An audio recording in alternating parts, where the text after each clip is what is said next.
इतना जरूर जानता हूं कि लोक जनशक्ति पार्टी रामविलास सम्मानजनक सीटों पर चुनाव अब इसको कोई झटका समझे फटका समझे, ये उसकी बात है।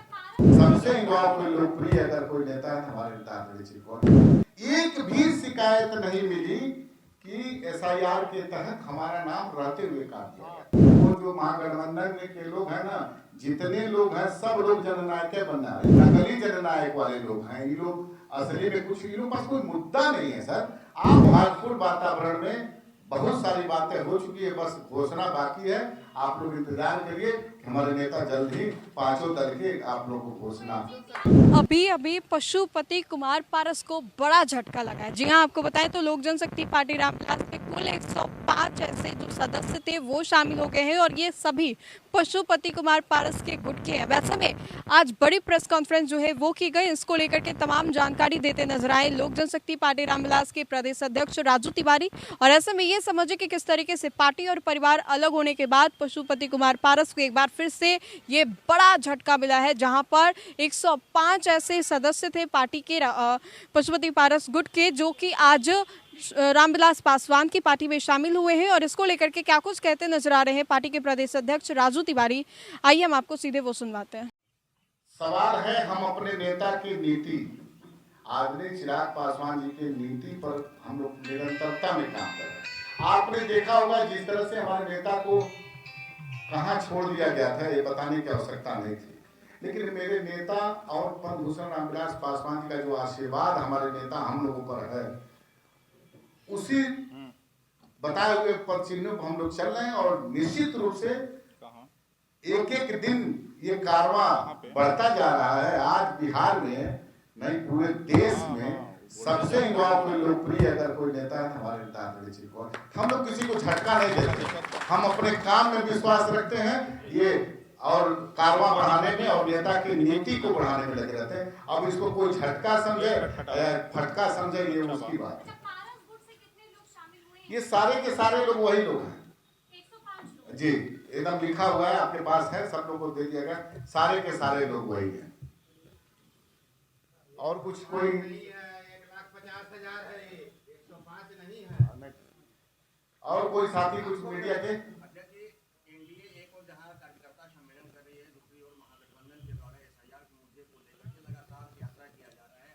आज तेलंगाना के मुख्यमंत्री भी शामिल हुए हैं, आज प्रियंका वाड्रा भी शामिल हुई है। किस नजर से देख रहे हैं क्या एसआईआर का मामला इतना?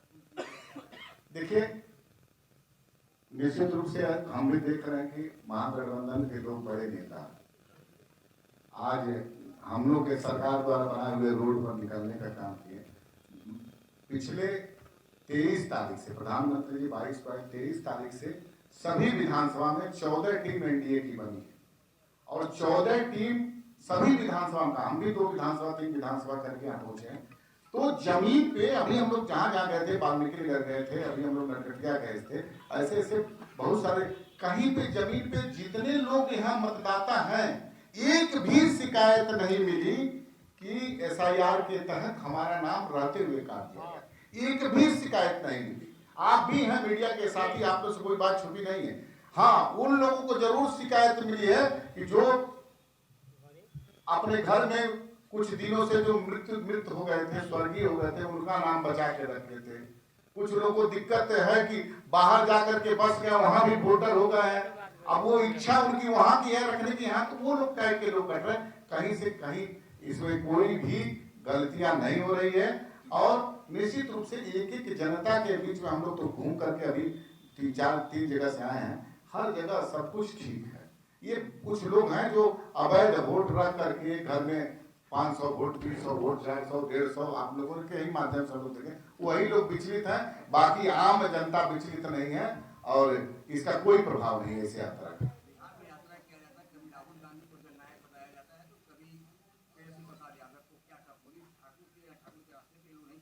अब देखिए, अब उन लोगों से पूछे कि जननायक वो हैं कि कौन है, हम तो नाम नहीं रखेंगे। वो जो महागठबंधन में के लोग हैं ना, जितने लोग हैं सब लोग जननायक बनना है। जननायक बनने के लिए कर्पूरी ठाकुर जी का एक जीवन गुजरा है, संघर्ष का जीवन गुजरा है। तो ये नकली जननायक वाले लोग हैं, ये लोग असली में कुछ इनके पास कोई मुद्दा नहीं है सर। आप बिहार चुनाव के समय है, इनके पास कोई जनहित का मुद्दा नहीं है, कोई बिहार के लिए जो अच्छा हो उस टाइप का मुद्दा नहीं है। ये लोग बेकार में अनर्गल मुद्दा लेकर के और सड़क पे उतरे हैं, जनता ने खारिज कर दिया और एक चक्कर ये लोग घूम जाएंगे तो स्वतः समाप्त हो जाएंगे। और कोई बात, चुनाव का समय काफी नजदीक है, तो सीटों को आप लोगों ने चिन्हित कर लिया है?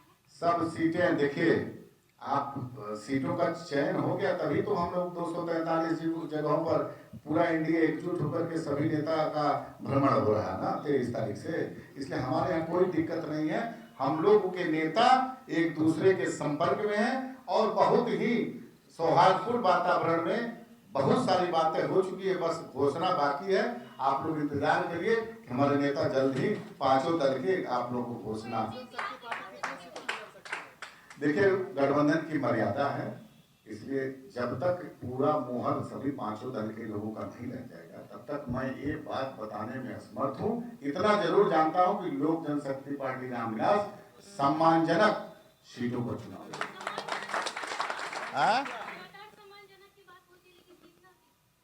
अच्छा ये बताइए, गठबंधन की मर्यादा में मेरा बोलना उचित है? हम कोई मर्यादा है ना, हम वही बात आपके बीच ला सकते हैं जिसके लिए हम अधिकृत हैं। अभी हमारे शीर्ष नेतृत्व जिस दिन हमको अधिकृत कर देंगे कि आप अपनी बात रख दीजिए, उस दिन हम अपनी बात रख देंगे।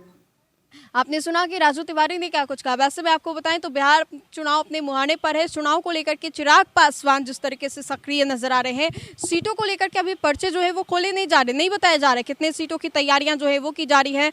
बराबर ये जवाब दिया जा रहा है कि 243 सीटों पर चुनाव लड़ने की बातें जो है वो की जा रही है। लेकिन अब ऐसे में पशुपति कुमार पारस को ये बड़ा झटका जो है चुनावी साल में लगा है। 105 उनके पार्टी के जो लोग थे वो इधर आ गए। इसको लेकर के राजू तिवारी ने क्या कुछ कहा ये हमने आपको सुनवाया। तो फिलहाल के लिए इस खबर में इतना ही। सहयोगी मंटू के साथ राजनंदिनी, देशवा न्यूज़, पटना।